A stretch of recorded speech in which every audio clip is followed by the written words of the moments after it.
Welcome back to another video. In this video, we're going to be talking about the role of fiber and your metabolism. So if you're interested, definitely stick around.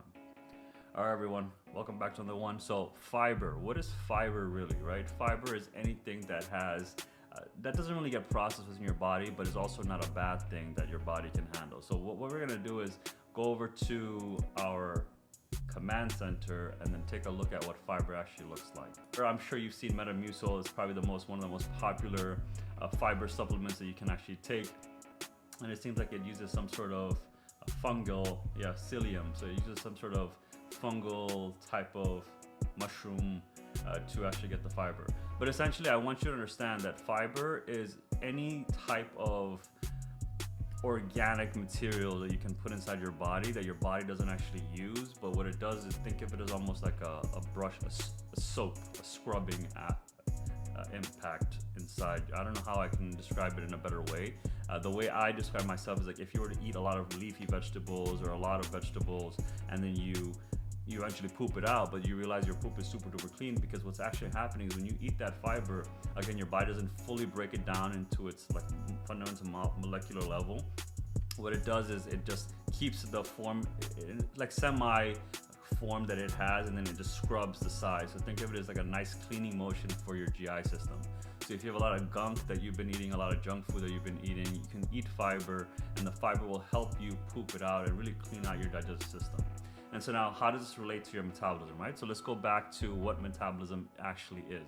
Metabolism is how does your body use fuel for energy? How does your body use fuel for energy? And what are the fuel types of your body?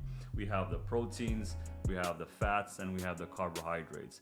I'm gonna pull up that image that I always like to bring up, the proteins, carbs, and fats. There we go. Proteins, carbs, and fats. I'm actually going to use this. So carbs, proteins, and fats. So carbs are, you guys know, anything that has like a bready-like substance would be considered a carb. Let me see if I can zoom this in. Yeah, that's good. So anything that consists of carbohydrates are here. Anything that consists of proteins that are here. So most people are aware of the chicken, the beef, the fish, the avocado, the cheese, the milk, the beans. These are all good sources of protein, which is great. But now we need to understand that what ends up happening is the types of fibers that you'll be eating will be really coming from the carbohydrate section right here, right? So some certain foods that are really complex in nature will really help with that, but certain foods will not. So I always want you to understand that you don't actually need supplements to give you the fiber. You can actually eat raw food from the earth that will give you fiber. And you can see right here, great high fiber foods, right? This is a perfect image that we want to see. So let's take a look at. With alpha, if you guys really paid attention for a while, is that we're not trying to tell you to go out of your way to make things happen. And yes, if you do want to go out of your way, 100% you should, because it just makes it easier. But in reality, what we're trying to do is just make it simple enough, because if I have a difficult time understanding how to do something, then I know for a fact most people are going to check out.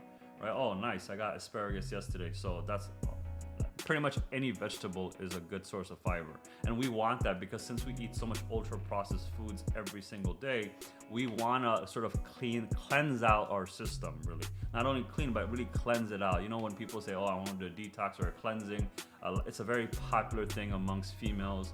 They like to do cleansing and detoxes. So that's what they actually mean. They want to go ahead and really clean out the GI system. And to do that, and let's take a step back actually, and I'm going to show you how powerful this thing is. When you're about to get a colonoscopy, I don't know if you guys know what a colonoscopy is. Maybe Google it, just type in colonoscopy, and you'll see this just changed into a completely different story, but I think this will be beneficial. So most of you know that they do colonoscopies to go inside your GI system to take a look at it, right? What do you think they get? Oh, you're not seeing it, the image. Okay, this is colonoscopy. So they basically take this long snake-like object. They go in through your anus to your large intestine, and then if they need to, they can go all the way to your stomach if they need to. But my point is, why do you think once they do that because they need to see inside your organ, but what do you think they give you before you actually get that done? What type of supplement do you think they give you?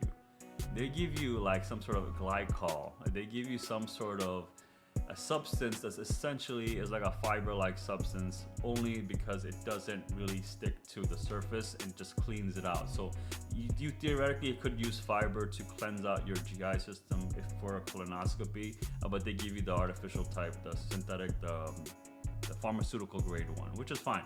But that's what the situation is. We want to cleanse out your GI system, and the best way to cleanse it out is using fiber, because it's natural earth-grown foods that are naturally designed for your body to process it properly. Okay, so now you understand that metabolism is really important in the sense that what do you put inside your body, and then when you want to actually do a cleanse or a detox of some sort, you want to eat fiber-like substance so you can just poop everything out, and so you feel good afterwards. And then now you're gonna allow your GI system to sort of heal itself, because if it has too much stuff always there processing, then it becomes spoiled as well, like a rotten eggs or rotten milk or just bad bread. It happens. These things happen. These are normal. So what we want to do, take away from the video, I always like to recap everything that we just talked about. How does fiber relate to your metabolism? Metabolism consists of getting fuel from either proteins, carbs, or fats. Most fibers are carbohydrate based, but they have those substances within it that is fiber.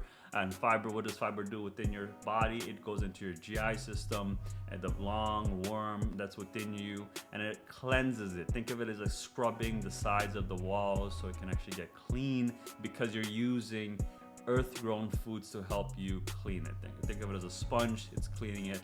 Very beneficial. So if you are going to be consuming carbs, all good. Eat a lot of carbs with high levels of fiber, which would be veggies or asparagus for myself. Like I just bought asparagus the other day, so I'm definitely looking forward to that. Super yummy. I'd like to put a little bit of Himalayan salt, a little bit of olive oil. Put that thing in the air fryer, cook it for like 10 minutes.